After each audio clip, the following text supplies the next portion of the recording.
Deutsch speak German. What we didn't mention. Welcome everybody. It's a wonderful event for a Goethe-Institut director to announce, because I've got the pleasure to introduce two of the most interesting German artists of our time, Wim Wenders and Pina Bausch. So, Wim Wenders was in Toronto many times, so I don't think he really needs an introduction, so I will be very brief on that one. Mr. Wenders actually started in the 60s, what we call the Neue Deutsche Film, the new German film, which means that I actually grew up with his films because I was born in the 60s, and I remember a lot of them, and of course, especially Wings of Desire, because I'm a Berliner and I studied at the State Library in Berlin, so the angels in the State Library will just stay with me forever. And but there were a lot of other films. Mr. Wenders made films in the United States, like Paris, Texas, or the $1 Million Hotel. He made documentaries like the Buena Vista Social Club, where he got his Oscar nomination for. And he was always very curious about people and their stories.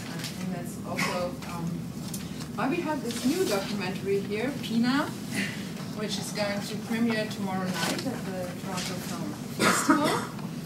And we hope that you all got tickets, because it's already sold out as far as I know.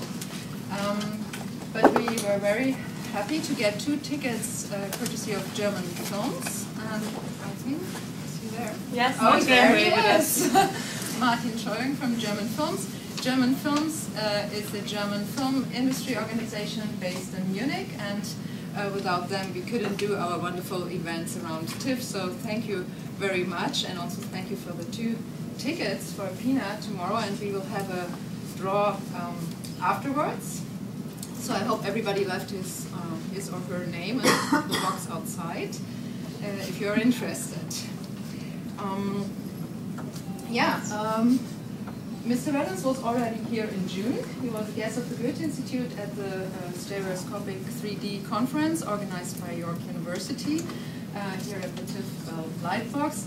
And he gave a wonderful keynote at this conference, which I remember very well.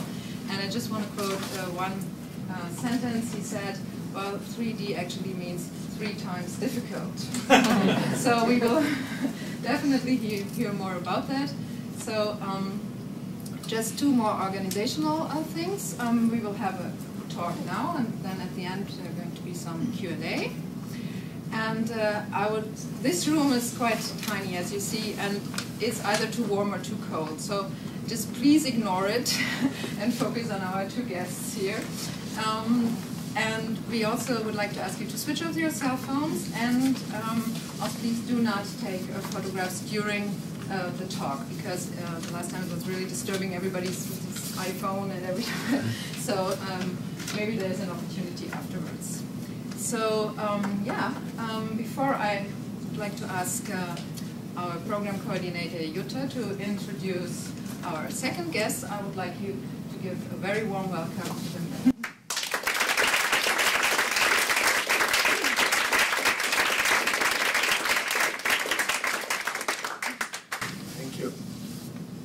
Well, Peggy doesn't need much of an introduction either, really, as a Canadian dance icon on here.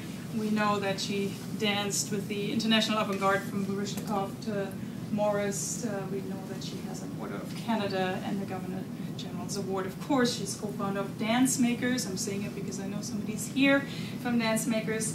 And Peggy, last but not least, is the National Ballet School's artist in residence, where she very generously shares her knowledge and experience and teaches the next generation of artists. I think all of us probably have very personal memories of seeing Peggy's work in Canada, internationally.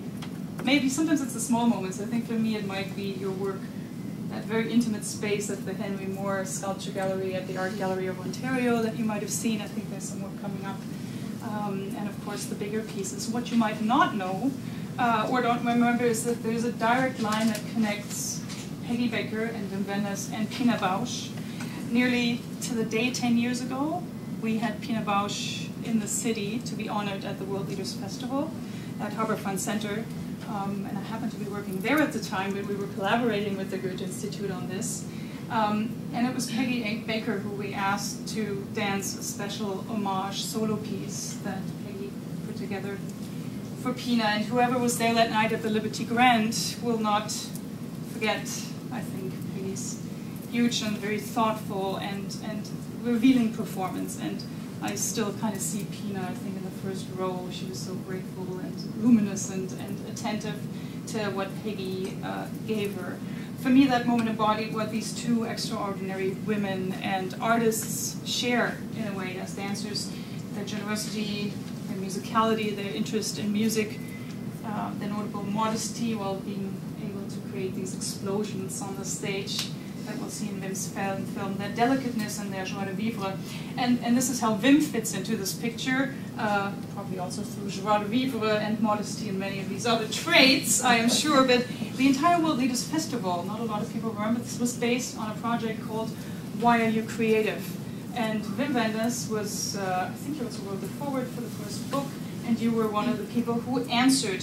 And your answer to this day, I think, honestly, I think it's the best. Because this is, you remember, Wim Wenders' answer to the question, why are you creative? He drew this bear with the sign, because. A decade later, we're back at the Goethe. I forgot that. There you go. I didn't.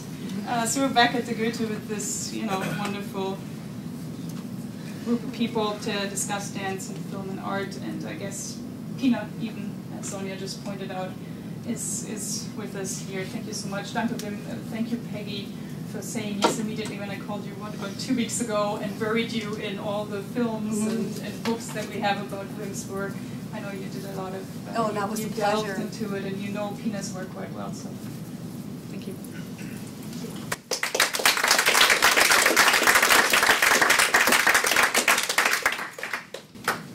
So happy to be in this small room with you. We're all really privileged to be here. I know that prior to encountering the work of Pina Bausch, you described yourself as being disinterested in dance, that you were operating on the assumption that it had nothing to offer you. Well, dance is not appreciated by a huge portion of the population, and so it's not too surprising. But you did have this very, very powerful experience with Pina's work in Venice. Was it Biennale? No, it was a retrospective at the Venice. Okay. Yeah. And what, did you just happen to be there? What brought you to the performance? I didn't want to go. I had no intention to spend a beautiful evening in Venice in the theater instead of walking around eating ice cream or pasta. And my girlfriend insisted. And she insisted very much because I insisted not to go. She insisted to go because she had seen Café Müller in Nancy a couple of years earlier. And that was the first time that Pina had traveled and shown Café Müller and Sacre abroad, was in Nancy at the festival. And Solveig had seen it and was convinced that it was the greatest thing on the planet and I needed to see it. I was convinced I should see Venice. And was it Café Müller that you saw? It was the double bill of Café Müller and Sacre. Right. And that was my introduction. And as much as I didn't want to go, after 10 minutes I realized that this was a life-changing event. And I cried my whole evening through, and we prolonged this stay in Venice to so I could see all the other 6 pieces in the retrospective. Oh, wonderful. And So I it met hit you Pina. first on a personal level. You Yeah. didn't think immediately, oh, I need No, to no, get no. involved. And it couldn't hit me on a more personal level because I was completely unprepared. I had not even heard of Pina. I had lived until '84 in America, I must say. I had not lived in Germany, otherwise I would have been aware of her. But I lived in America. I didn't know anything about it. I went there against my will and was completely blown away. Totally blown away, like by nothing else ever before. And when did you meet Pina? Did you meet her on that trip? I met her 2 days later, after seeing 2 more plays, and I met her in a little cafe right next to the Venice Theater, and we talked for 10 minutes. I shouldn't say we talked because she didn't talk. I talked. And I'm not talkative. Yeah. I talked all the 10 minutes because Pina was extremely silent and looked at me, and I just was so enthusiastic because this was such a huge discovery for me, her work, that I kept babbling on. And because she didn't say anything, I had to keep talking. Was she aware of your work? Had she seen your work? She had seen some of my films. She was aware, for instance, of Alice in the Seas, which I made shot in Wuppertal the same year that Pina took over the Wuppertal Opera in '73. But of course, we didn't know of each other. So in this 10 minutes that I had with Pina, I also said in my enthusiasm that eventually we should do a film together. And again, Pina didn't say anything. She lit another cigarette, smiled a very enigmatic smile, and made me feel quite foolish because I thought she probably thought this was a preposterous idea.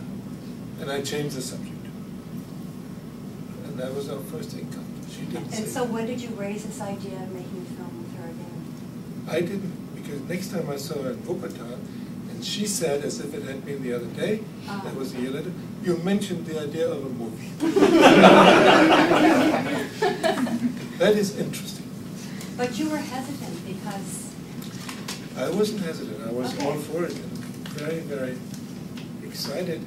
And only when Pina got more serious about it, and actually Pina then started to talk about it, and then I really sat down and started to think, how would I make a movie with me? And by then I had seen a number of plays, and the more I had seen, the less I knew how to do this movie. It seemed almost, actually the more I thought about it, the more it evaded me. And I, in my despair, went to see lots of dance films and realized they hadn't solved the problem.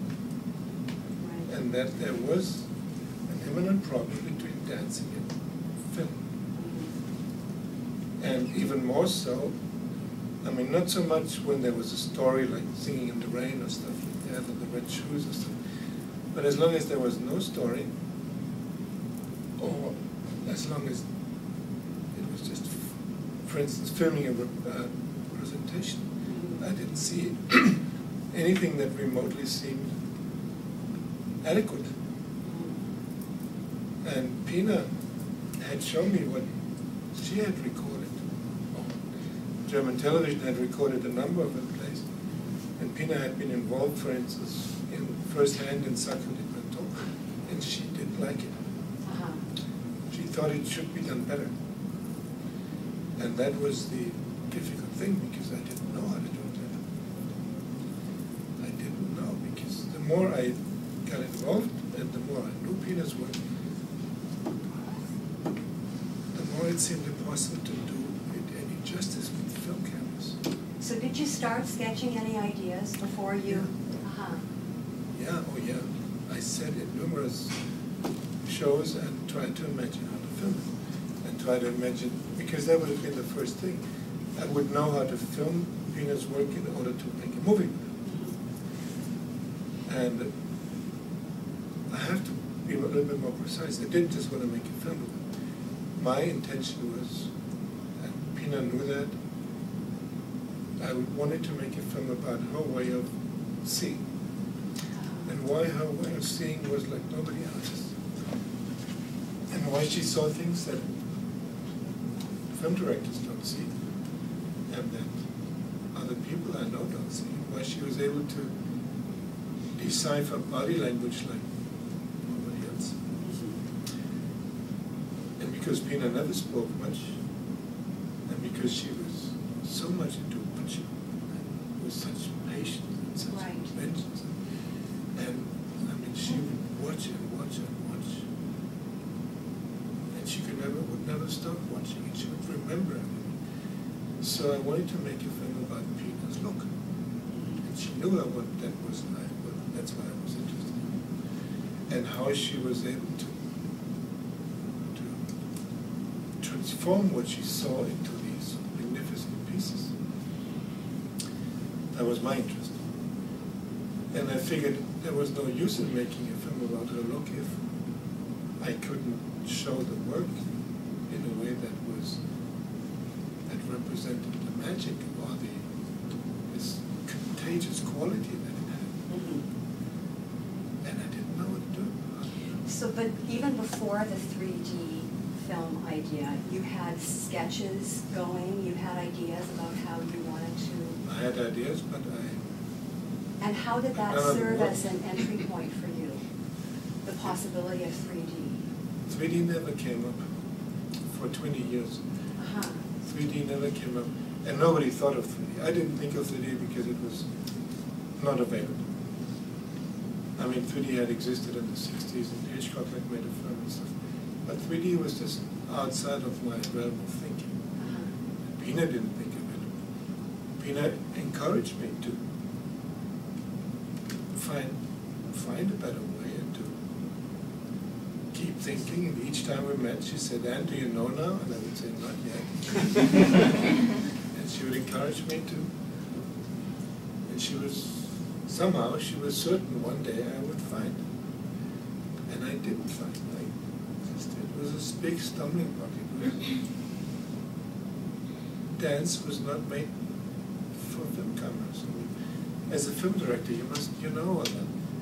You can put your camera on a tripod, and then that is the simplest. And that doesn't do much. And you can put it on a track, and then at least you can move it. Or you can put it on your shoulder. If you have a little more money, you can hire a steady camera. And you have a lot of money, you can rent a crane. And then you can have several cameras. But that only duplicates the problem. But that's all you can do with a film camera. And I felt none of these things was good enough to film this unbelievable stuff that she put on stage. That was so finally, how did you arrive at the time when you were ready to start filming? It took 20 years. Okay. We started in the mid-80s, and for 20 years it became really some sort of running gag between us. I didn't know how to do it.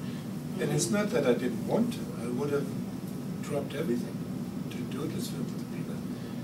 And everybody who knew me knew how much I wanted to make this film, but everybody also knew that I didn't have an answer how to do it. And but Pina never gave up on me, and she insisted. She's patient. She is very patient. Yeah. She was the Patience Incorporated, and she would wait. And I thought I had to find it myself. And I found it in an area where I never looked. I found it in technology. Because one day I saw a 3D film, 2007. I saw my first digital 3D film, and I knew from the first moment on that was the answer to a question. It hadn't even occurred to me. I went because it was a film with a genius title, U2 in 3D. It was a concept film. And from the first second on, I knew that was it. This was a eureka. And I called Pina, the credits were still rolling, and I had to shout. I know now. and I went to see her very soon, and we started to actively prepare the film together in the fall of 2007. But I must say, I've seen the screener, and I've seen it on a tiny screen in 2D, and it's completely successful without even this huge experience because of the way that it's constructed, and it's constructed like a piece of choreography, the whole thing from beginning to end, and in the most remarkable ways, taking us in and out of the stage space, in and out of interiors to exterior spaces, with archival film, with these beautiful, beautiful portraits of the dancers that, when you were talking about trying to capture the way that Pina looks, the faces of those dancers captured by your camera without, maybe sometimes we hear a voiceover, sometimes we just see them immediately before we see them dance, or we've been saying, I felt like I was looking at those dancers with the same kind of candor that she must have experienced. They were incredibly generous. Well, you're the only other person who tells me that it works in 2D. I haven't seen it in 3D yet, and I felt so grateful that I'd seen it because it's very, very emotional, and I'm almost afraid of the. I have this one-eyed friend who also thinks it.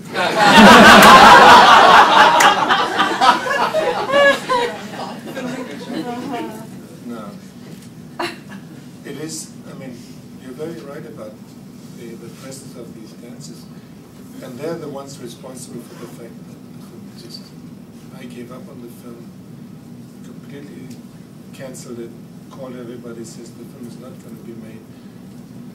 The day after Pina died, we were 2 months away from shooting, and Pina died really from one day to another. None of us knew. None of the dancers, none of her company, none of her friends. She was diagnosed with cancer and she died 20 days later.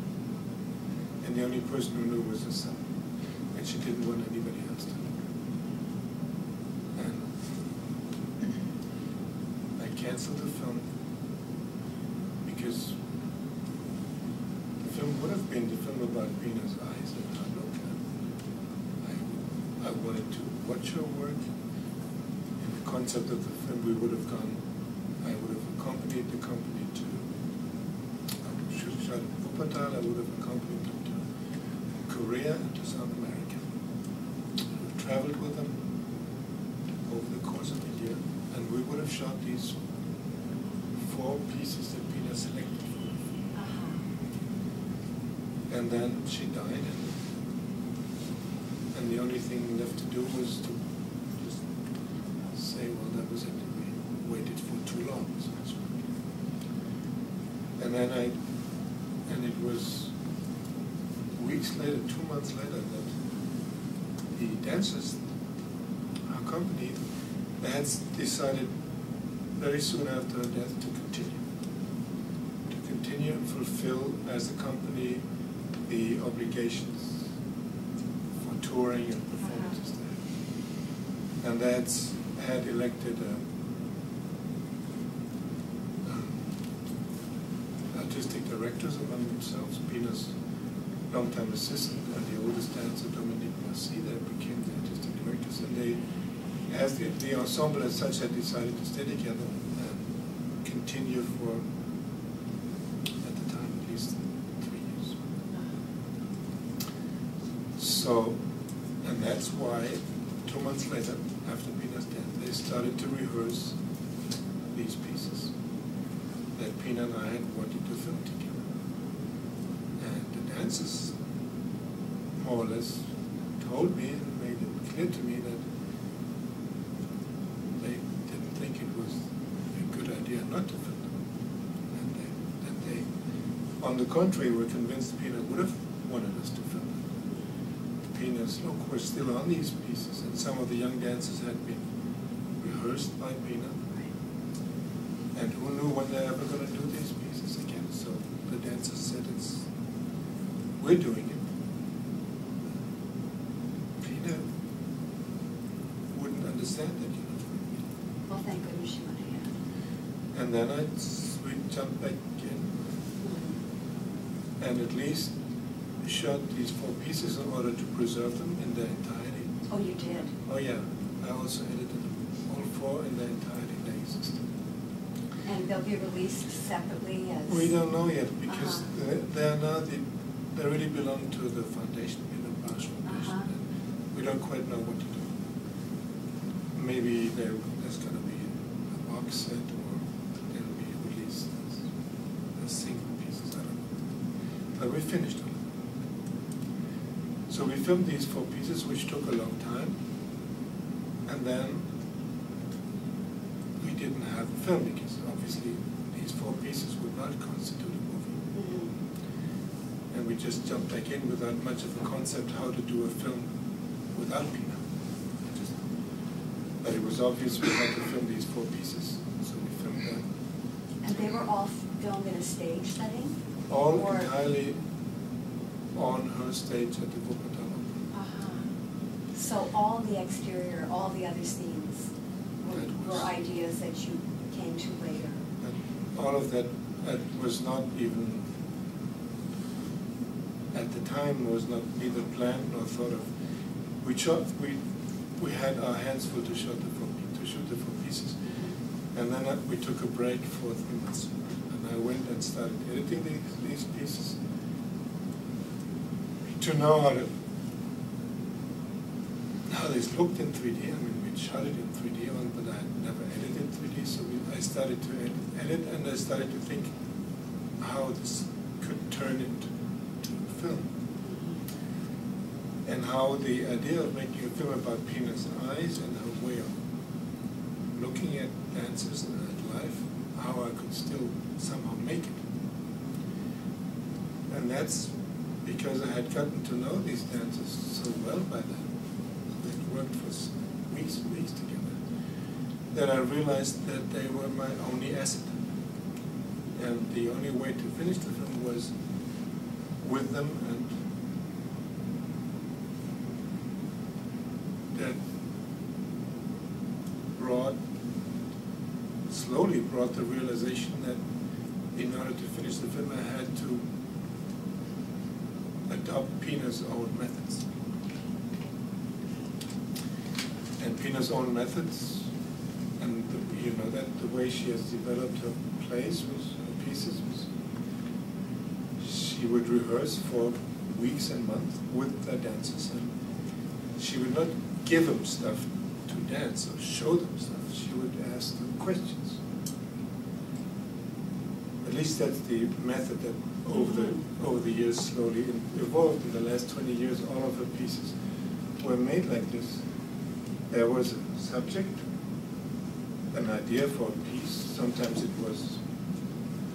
was related to a partner city, because the city of Wuppertal was unable to finance these new pieces on their own. And Pina developed a process of co-production. So the company would spend weeks in a different place for research. They would go to Palermo, or to Rome, or to Lisbon, or to Chile, or to Los Angeles, to lots of cities, and they would spend weeks there exploring the territory.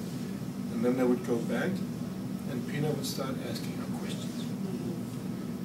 And the questions were around the subject that the piece had, and the questions would be very personal, intimate questions, or lots of general questions, and the dancers could not answer them with words, language, but only with dance, with gestures, with first ideas of dance. But they trying to answer the question, like, how do you feel on your first day when you're separated from your husband or your lover? Whatever, lots of questions. interview.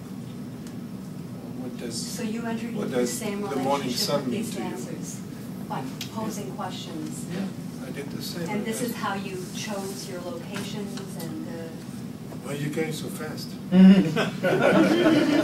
I'm so curious about this.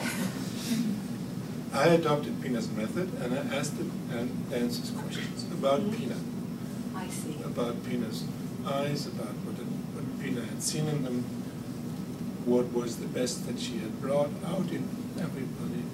And again, they were not able to, or not allowed to answer other than with dance. And as I'm not a choreographer, I asked them to not answer with something improvised, but with something out of their relationship with Pina. Either something from a piece, where they felt that each of them had been closest to Pina, or something they had rehearsed together with her, because there were hundreds of hours that never ended up in a piece. And every dancer showed me 1 or 2 or 3 answers in the rehearsal room. It was a long process. And I started to select so the answers would overlap too much and all the answers about Pina would give a larger image of Pina. And then I realized if I wanted to shoot these answers, I had no more stage, because for all these answers there was no sets or no. And we didn't have a stage period because the Stadttheater had closed, Pina's own very own stage where she had worked for the last 20 years. The house had been closed. The city was unable to renovate it. Didn't have the money to comply with new fire police and stuff. So Pina had to go back already in her last year to work at the Opera House, the Opera House. And the Opera House was booked for the rest of the year. Pina had slots of several weeks where she played her programs and that. So my answers, I could not shoot them on the stage because the Opera House was busy. And again, I adopted Pina's own method. She developed a new play every year, one, since the last 25 years. Only in 1 year, in 1990, she didn't make a new play, she made a movie. The film was called The Lament of the Empress, Die Klage der Kaiser. That would be a good idea to do that. Die Klage der Kaiser, The Lament of the Empress, was a film that Pina did with her dancers, and they shot it in the city of Wuppertal, all over the place. And I remember the film, and I saw it again, and I decided that with my danced answers of everybody, I was also go outside. And for a couple of months, I was doing nothing but looking, because I tried to find a specific place for each of these 36 answers. There were altogether 36. And for each and every one of them, I tried to find one place that would bring out that answer in the best possible way. And that's why we went to lots of, we shot on street corners and in the middle of traffic and in some of the industrial wastelands around Wuppertal, and parks, and all sorts of places. You've seen it, but you don't. I shouldn't tell you all this. So we shot outdoors. So that was our second shooting period. That was in the spring of 2010. And again, I went into the editing room and realized I needed a few more things. And I hadn't managed to shoot all the answers because some of the answers had not been available. So in the summer of 2010, I shot one more time the last set of answers. And that basically, these dance answers are basically the bulk of the dancers talking about Pina in their own language, the language of dance. And that has become the film and has become somehow I mean, we did it really. There was no plan. I can't think. There was no big plan. We went into this from one day to another. We had to abandon the concept that we had before, so we jump-started it, and then I just slowly, in the course of the work, realized a way to turn it into a movie after all. And we shot for about a year, and then I edited for a year and a half. That is very long in terms of, because you're not filmmakers. If there's a filmmaker among you, you know that editing for a year and a half is very, very long. And it needed a long time because I had so much stuff. The pieces alone were, Kaffeemüller is 40 minutes, Sacre is 38, Vollmond is 2.5, and Contacto is also 2.5. So we had 5.5 hours of the pieces. And altogether, the advanced answers were 20 hours. So I had so much stuff, way too much, and to make a film that altogether was some sort of a guided tour into Pina's universe took a long time.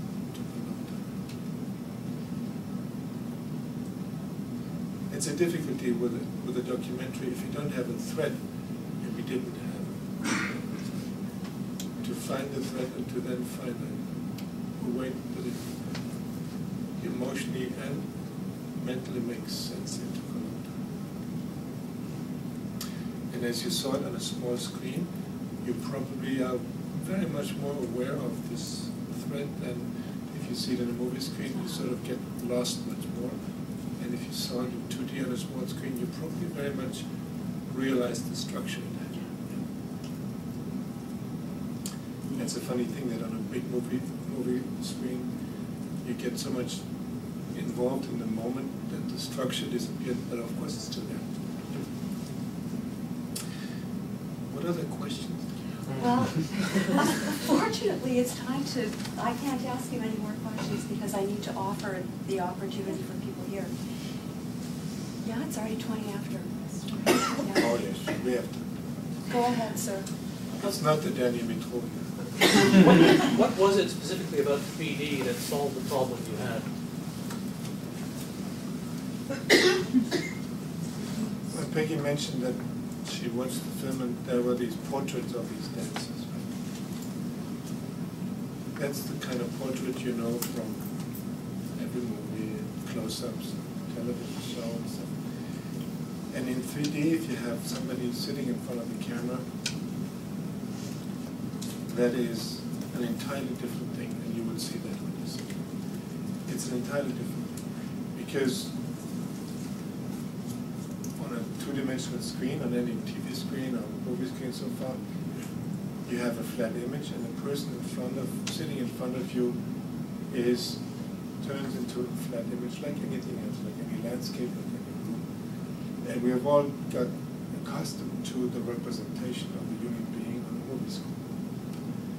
And if you, in front of a 3D camera, all of a sudden you have the volume of the body.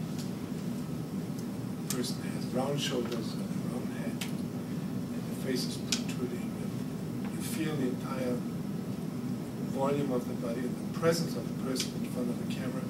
3D camera is altogether different. It has nothing to do with what we know from 2D screens. And don't think that any of the 3D films you might have seen has prepared you for that. Because the present 3D cinema, especially the blockbusters, have not made use of the medium in any way. I mean, it's action or story-driven or God knows what. But the presence of a human being simply in front of the camera, you have not seen it until you do see it. And it's a very different thing. Because the body is there, exists in a different way. There's a whole different physicality about it. And if you go with this 3D camera on the stage, or if the camera can even dance with them, the experience you have has nothing to do with what you see of the same film, I must admit. I mean, you can of course watch it on a flat screen, and you think you know it, but if you then see it in 3D, you have a whole different impression. You understand the choreography, the physicality of it hits you like you have can't possibly be involved in a two-dimensional scene, because that is always distant. There is a distance that the screen creates, and in the three-dimensional cinema, the screen disappears and you have things in front of the screen or behind the screen. And then you don't only have width and space, which is what we all know about 3D, but you have this incredible thing which is volume. A body in front of you is there. And that, of course, was what convinced me when I saw my first 3D film. I realized that was a different way to enter into the very realm of dances. Space is their kingdom. And out of a sudden, I wasn't just from outside looking at that kingdom, but I was in that kingdom.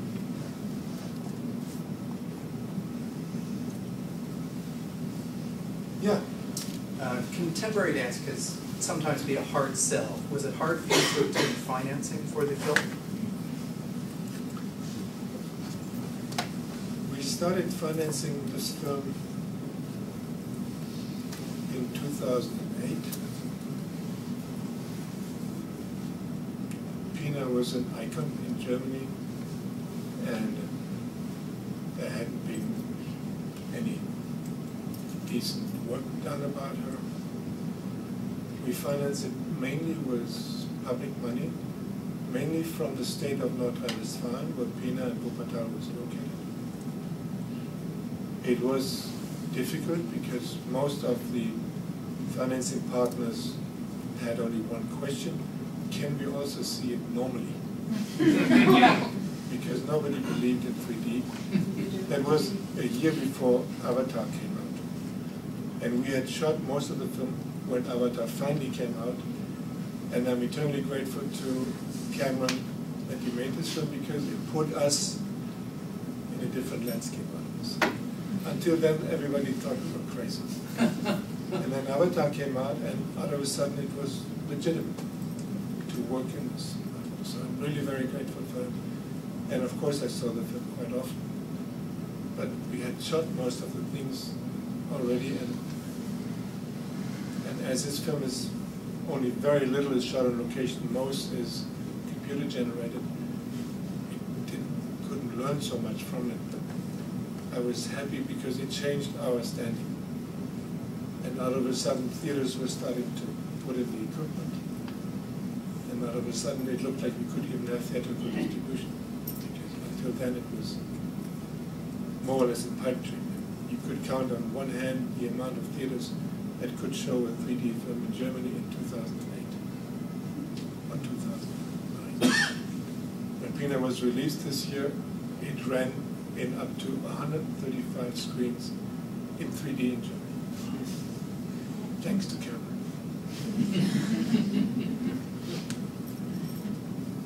Yep. I have to admit, it was groundbreaking. Will you be filming future films in 3D?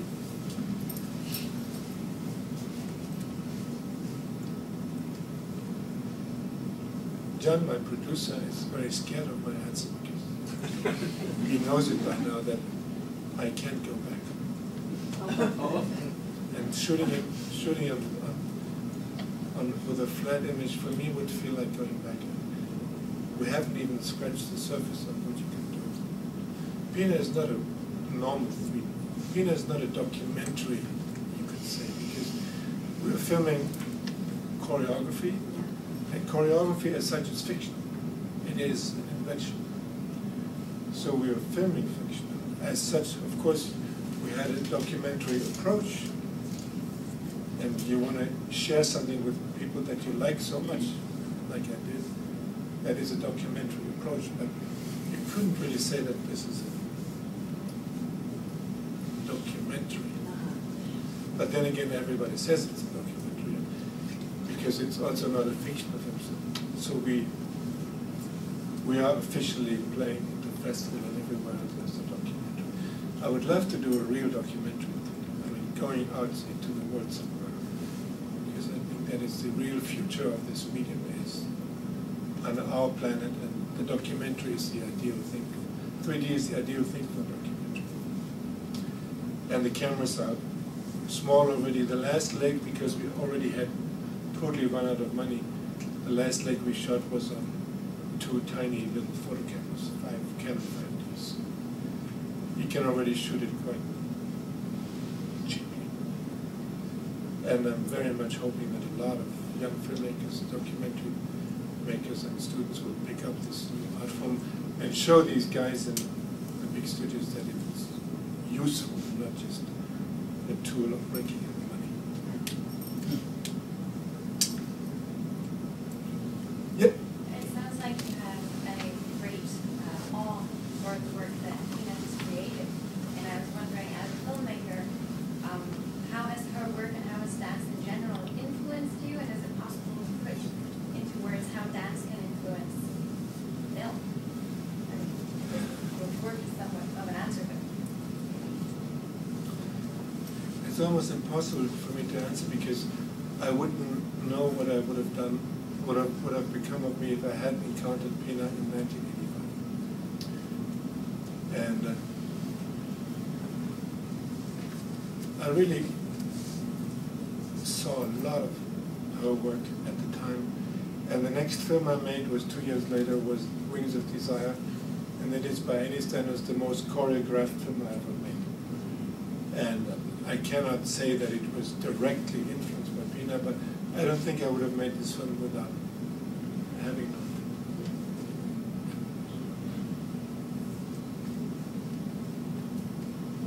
it. Could you perhaps say something about the soundtrack? I saw the trailer only, so I'm not sure what, there the classical score really added to the images. It's not the same for the film. If you could maybe say something about the score. The 4 pieces of Pina that we shot, we of course shot it as truthfully and respecting it as much as possible. And that is of course came with music. For the dance answers of the answers, sometimes there was no music because it had been a piece that they had worked on without music. And sometimes it was a piece from an existing, it was an excerpt from an existing piece, and then it had music attached to it. But music and using music in cinema is not so easy. You need to painstakingly clear the rights, and that is sometimes very difficult. So my first rough cut of, which was like 5 hours of the film, had more than 50 different music cues. Not only the Stravinsky from Sacre du Printemps or the Henry Purcell from Kaffer Müller, but a lot of music. And it was very obvious very soon that we couldn't possibly afford them. Some of these music cues, they have publishers in America, and you don't even want to lift the phone if you're not able to pay at least $20,000 for the rights. And they don't talk to you if they notice you don't have the money and you want to pay less because it's an artsy project. So they don't care.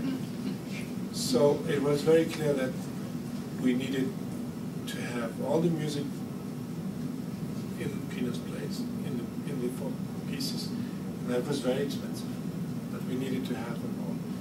And then for the music in all the solos, the dance dances, when we could, we acquired the rights to the music that Pina had actually used. And sometimes that was too expensive. And I had to find other music. Pina herself had been quite flexible with music, and for some of her pieces, it was amazing to find out she had only decided on the music the day before the premiere. So they had rehearsed a lot of the pieces without music, and only in the very last second she would add the music, and then of course that music belonged to that piece. But Pina had never had a problem exchanging music instruments. So I felt we went to the limit of what we could afford, and that was of course way more than you would pay for a documentary anyway, because there's a lot of music. And for some of the music we had to find something that was more affordable. And some of it we composed ourselves with a friend, a Berlin-based composer, had already done the music for Land of Plenty with me. And one music I got for free. I have to tell you because it's a beautiful story. It was the one music that Lutz Förster is doing this solo on the stage with his striped suit, and he has his fingers walking. It's a beautiful piece. And Lutz really wanted to do this one because that was the only solo in his entire career with Pina, and he danced with Pina for 30 years, where Pina had shown him the moves. Normally it was the other way around. And that's why he wanted to show this piece, because it was Pina's own moves. And it was with the Brazilian music by Caetano Veloso, and that music was with 4 different publishers, and each of them was greedy. So it seemed completely out of the question. I mean, my music people said, forget it. We don't even want to start this work, it's hopeless. And then Lutz had an email address for Caetano Veloso. And I thought, I can only try. And I wrote an email to Caetano Veloso saying I would like to use your song O Leozinho in this movie, and I'm gladly pay whatever is necessary, but it looks like logistically it's impossible because it's 4 publishers trying to outdo each other. And then he wrote me back that he looked at his own contracts and he was perfectly able to give me the song for free, and he didn't have to rely on the publishers, and he would be glad if I would use it, and I wouldn't have to pay a cent.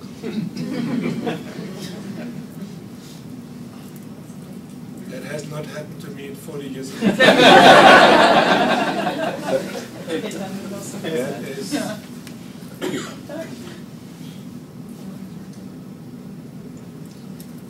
Presumably you've seen dance before, and what was it about what you saw in Venice that just blew you away?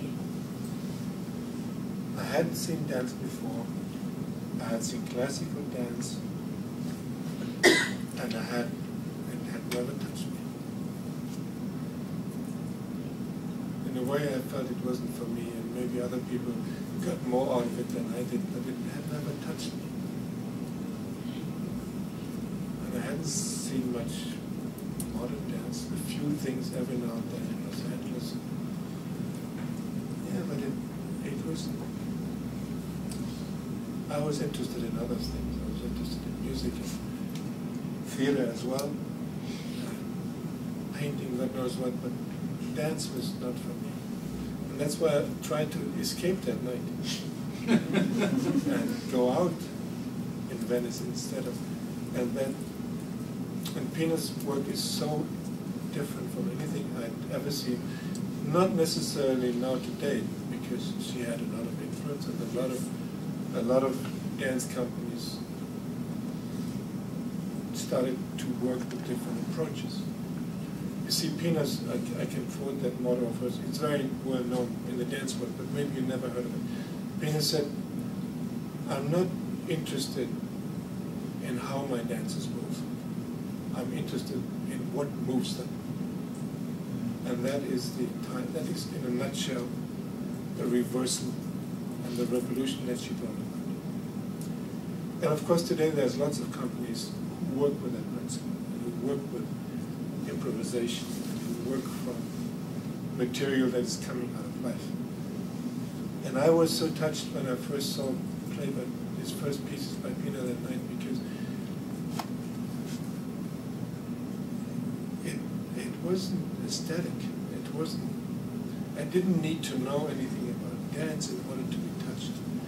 And only later, when I found out how she worked, I realized that's why, because it was about us. And if you see Pina's dances, they're not these athletic heroes, these people that you see in classic ballet that are so remote from anything. I mean, you can admire them, but they're not real people, so to speak. Pina's dances are old and young, too old and young, and too short and too tall and skinny and little opulent sometimes.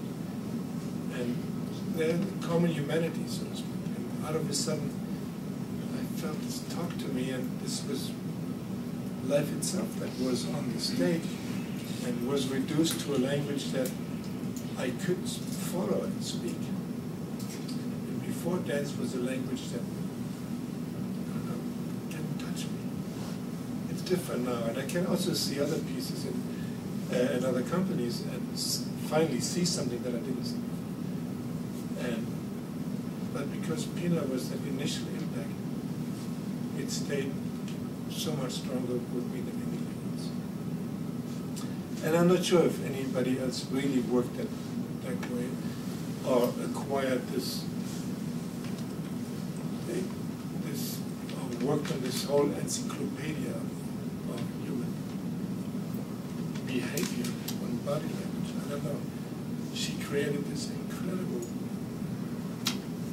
She did, and it's not a system that other people can use and they'll make great work. That's it, Yeah. It's a very fragile process. And Pina was, she told me sometimes, when I came to see the Generalprobe, how do you say that, the last rehearsal, public rehearsal before it opens. The dress rehearsal. The dress rehearsal. I came to lots of the dress rehearsals, and Pina was a nervous wreck. She was a nervous wreck. She said it's each time as if I had to do it for the first time. And it's so fragile, and it's so difficult to condense this material into a public performance. And then, in the end, tell something with all these things that initially were improvised and then were shaped and formed and then put into a structure. And these pieces, they have a narrative in the end. And it's a very fragile process. And maybe the reason that it's not something that anybody can do is you need to have taste, and you need to have a lot of patience, and you need to have a lot of modesty also to see a lot of stuff, hundreds of hours, and then see the second that really tells them. I'd be scared to do it. You see, film directors, we all think we know the territory because we're dealing with actors. We tell them what to do. We tell them sometimes how to move.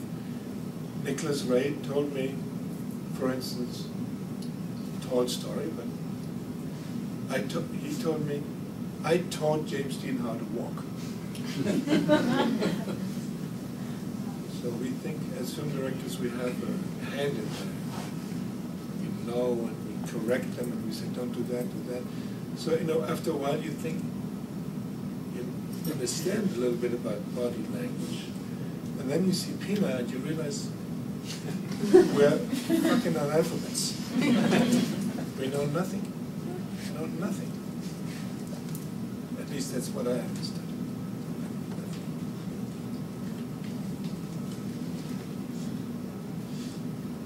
Is there any last question? Yes. Hey, I haven't looked into this corner. I have very much your presence.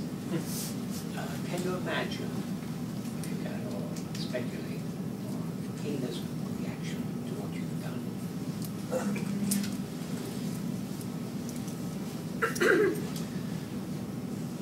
that was, of course, a constant question on every day I should, because I told her so much about this 3D and been so enthusiastic. We had prepared this. We had also spoken about the pieces and how to film these pieces in 3D. That when I finally did it without her, it was like she was looking over my shoulder all the time. And I constantly had to answer the question, is it good enough? Is it what I promised you? So, and of course you don't get an answer. You have to tell yourself. And I was afraid quite often of the answer, but in the end, especially in the editing room, I felt that we did the right thing, and that Pina would enjoy this, or does enjoy this. But it's a tricky question. I cannot prove it. The dancers are very happy, and the effect of the year of work was tremendous on the company, because they were shocked. They were in pieces. A lot of them were, their lives were, the cup was pulled from under them. They had worked for 30 years with me. For some of them, Pina was the center of their lives. And all of a sudden she was gone, and they hadn't even been able to sing about it. So the work that we did over the year was also helped to deal with the grief. It helped, some of them it gave them the feeling they were able to say goodbye, were able to say thank you, and it was a huge, the company after a year was very different. And they are now representing Pina's work with a lot of confidence, and they're traveling in London next year during the Olympics. They do the most ambitious thing in the history of Pina's company, the Tanztheater. They represent 10 pieces during the Olympics at Sadler's Wells Theatre in London. And that is a real marathon, 10 pieces. Normally they do 3 or 4 during the year. And there they're prepared to play 10. And they do this with great confidence. And they really know that it's in their hands now, this heritage. They're doing it with a lot of pride. Which wasn't the case when we started. We were all just way too shocked. So it's been good for us to do this work. We're grateful that you were able to do it. I am myself.